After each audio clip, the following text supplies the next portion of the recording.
the family? This is Megan Boat, aka the 미국 사람. I saw these at the store. That's when I knew I had to make tteokbokki. And I don't like the standard tteokbokki, I guess, like the long ones. I prefer the short, fat ones like these. These are my favorite. The texture is just nicer. I don't know. Maybe it's in my mind. So I've got 2 types of tteokbokki here. Anyway, all the ingredients you need will be listed down below. So let's just get started cooking. Okay, so the first thing you want to do is you just want to take 4 cups of water, or actually, depending on the serving size, you can change it a little bit. Oh God. I added an extra half a cup because I'm also gonna add ramen into it and make something called raboki. And raboki is just tteokbokki and ramen together. Raboki. Instead of just using water, right? In Korea they use like a sea flavored base. So I'm using something called tashima. And you just open the tashima. It's dried, so you just put a dry tashima in there, you know, and boil it for like 10 minutes or so. Fast forward. Okay, so it's almost done boiling. So while it's doing that, first let's make our sauce mixture.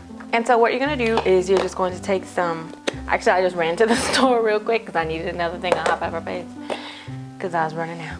Okay, so you're gonna use a half a cup of red pepper paste. Today is such a rainy and gloomy day. I don't know if you noticed, it looks quite dark in here compared to usual because like the sunlight is virtually gone, which you'll see when I turn around to actually eat the food. Scrape out as much as possible. Okay, and you're gonna add like 1 tablespoon, maybe 1.5 tablespoon of sugar. So like instead of using sugar, I like to use brown rice syrup, which is used in a lot of Korean cooking. So let's just put, I don't know, 1.5 tablespoon. That's about right. Some red pepper flakes, which I'm in dire need of buying again. And you're gonna put the same, about 1. It depends on how spicy you want it though. If you don't want it that spicy, don't add any. But if you want it to be remotely spicy, then add 1.5 tablespoon about. I want mine to be kind of spicy because I like when it's hot. Mix it up. Perfecto. Okay, so in the last few minutes while that's going, I'm gonna prepare the other ingredients. Green onion things, it's called tepa in Korean. And you just wanna leave them however you want them cut. Like most tteokbokki, they're usually cut a little bit like long and big pieces. So I'm just gonna cut them into long and big pieces. And honestly, it's totally up to you, like how many you wanna add. If you don't like green onions, then don't add many at all, but I love them to death. So I'm gonna be adding lots of them. And also fish cake. Now, you're probably like, fish cake, Megan? So this actually I got from the vegan festival I went to yesterday, and they make a really good vegan fish cake. It tastes exactly like there is no difference. And I'm just gonna cut them into slices like this, like just kind of bite-sized pieces, you know, bite-sized pieces. And there's several types of like fish cakes. There's like the long thin ones that you get on a stick. Like when you go to like street vendors, they'll have these like fish cake sticks like dumped in a broth. And you can actually get like vegan versions of a lot of Korean stuff on a website called Veggie Food. Not sponsored. I had to pay for these, by the way. I tried to. At the vegan festival, I was like, you know, I'm gonna make a mukbang of tteokbokki. Can I get it for free? They were like, no. So anyway, and it also comes in like different shapes. Like you get these round ones. Then what you want to do is you want to take out the kelp or the tashima. Don't be hot. It's hot. I don't have anywhere to put it. I'll put it with the fish cakes. So hot. Luckily my fingernails are really long, so I can just grab it with my fingernails. And now you have a very sea-smelling broth. All you want to do is take your mixture and toss it in. So I'm going to take the red pepper paste and the sugar mixture and pop it in. Bloop, bloop, bloop, bloop, bloop. I feel like I need more water. Definitely probably boiled it way over. Then you just add all the ingredients. I'm adding my hearts and stuff. Okay, that was a bit much. I'm gonna add some of my favorite round shapes. Or maybe I should just save this for another day, maybe. Because I'm gonna add ramen too. Oh yeah, we gotta add the green onions. So what you can do if you added too much or too little water is definitely, if the, like, let's say the water boils down and the sauce becomes thick and it's too, the tteokbokki is still really hard, then you just add more water and you keep boiling it down until the tteokbokki has gotten soft enough, right? So it's a very forgiving recipe.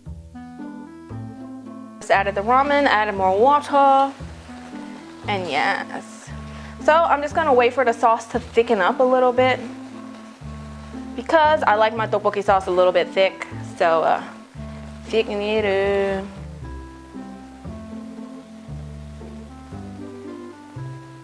Yes, we are finished. Time to move over there so we can eat and talk. Time I prepared some stories for you today. I was so hungry, so I am super excited that it is ready. And it just smells amazing. And I love the stars and everything in it. They just look so cute. Little stars. So let's give it a taste. It is good. Everything is good. The fish cake is good. The onions. Oh man. And it's so simple and easy to make.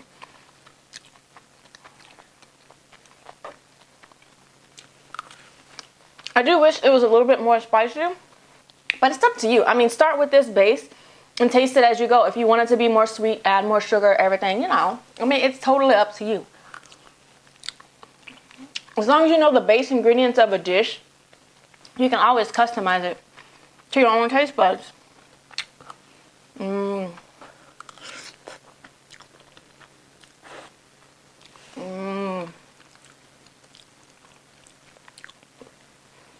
Perfect. Oh God.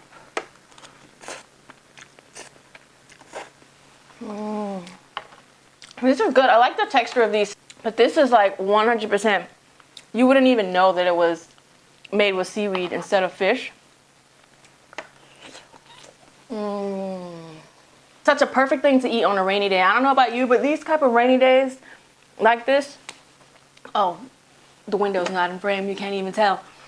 I like to eat something spicy. So when I was in America, I used to like to eat like chili, but I always want something spicy like tteokbokki or like sundubu jjigae. Oh yeah.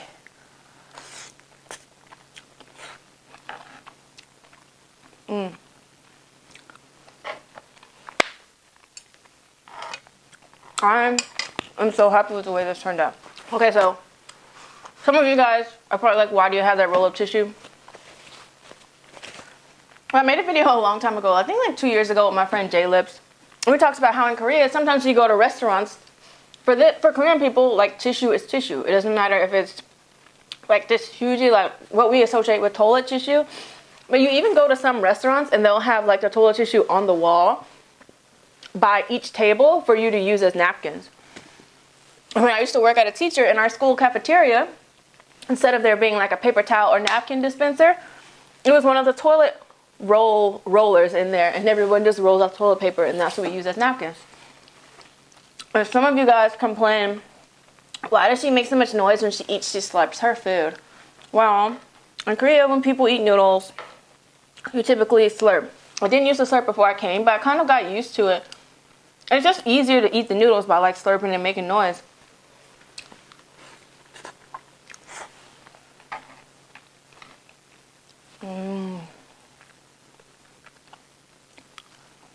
A lot of you guys, when I do the mukbangs, you want me to like talk about stuff in Korea or my experiences, etc. Okay, so like medical service in Korea is so cheap.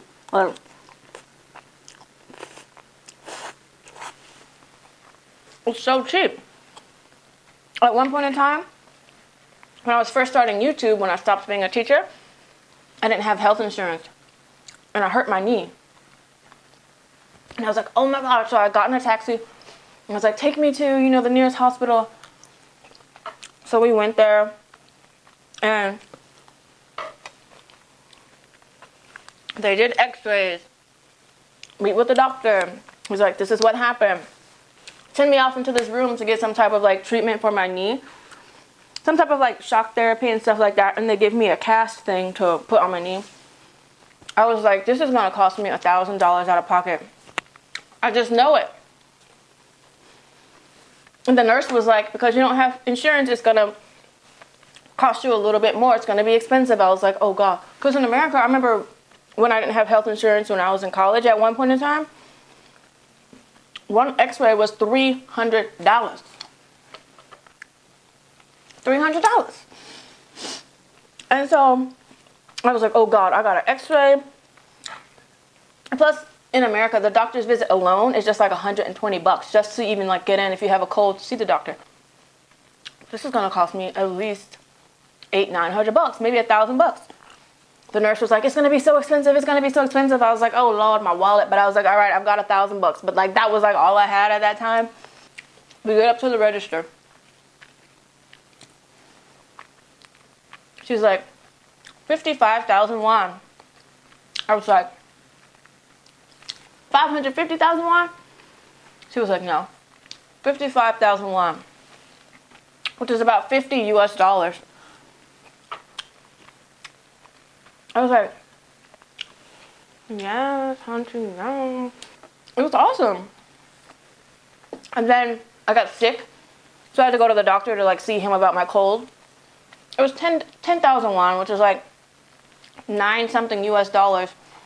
So I was like, shoot, it's so cheap. Why even get insurance in the first place? And with insurance, if you go to the doctor, it costs 3,000 won, which is like $2 and something cents. And medicine is so cheap. They'll give you medicine to take for like a few days. It's usually less than 2,000 won. The most expensive medicine I ever bought here was 10,000 won. And that was because I was having like some type of respiratory infection and I had antibiotics plus like these steroids. It was a lot of different medicines I had to take. But $10, so cheap. Food is cheap. Like it's very cheap to like eat out here in comparison. Like if you're eating like something like tteokbokki and kimbap, it's gonna cost you like $3 or $4. And you could feed like 2 people.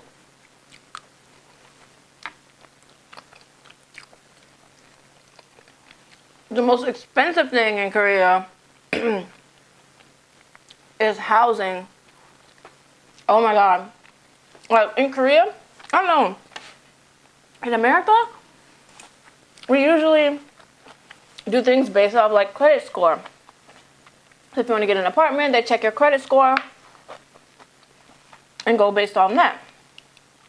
But in Korea, never had that experience. They just require you pay a big security deposit. And the security deposit is usually like a year's worth of rent. A year's worth of rent. So if you get up and leave, then they've got all their rent for the year. So that's kind of the insurance in a sense. So if you're coming here not as a teacher or some type of job where they pay for your apartment, then just know you're going to need to put in some money for the security deposit. A minimum of 5,000. And that's if you want to be in a little tiny space.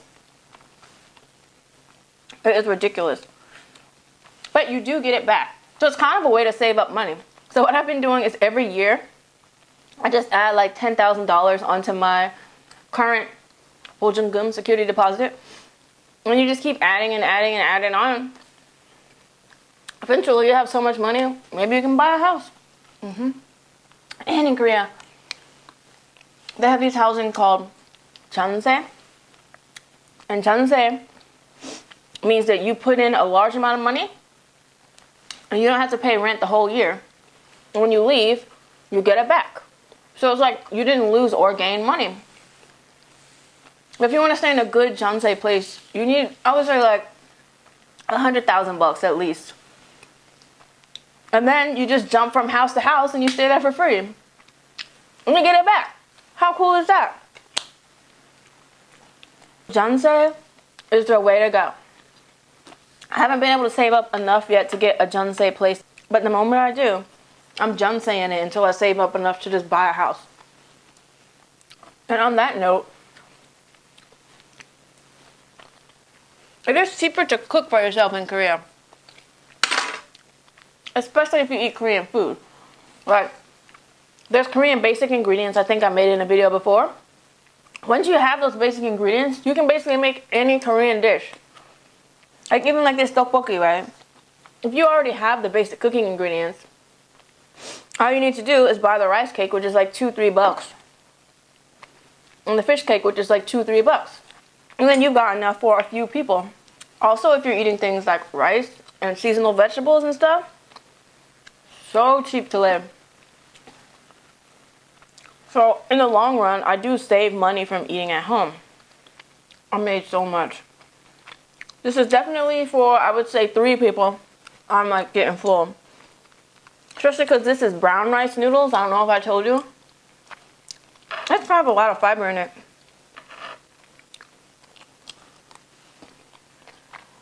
So I'm getting full.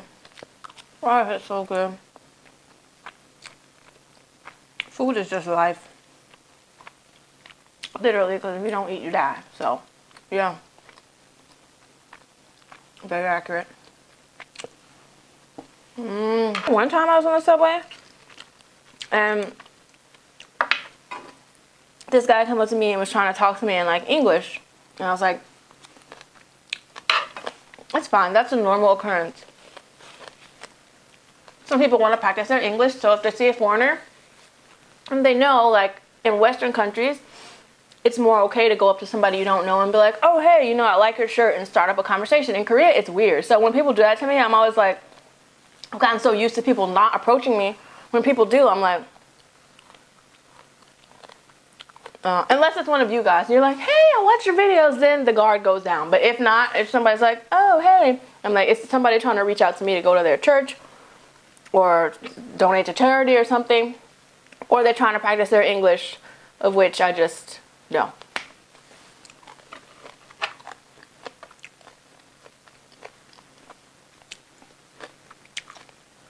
There's a lot of people, like, getting people to, like, go to their churches and stuff.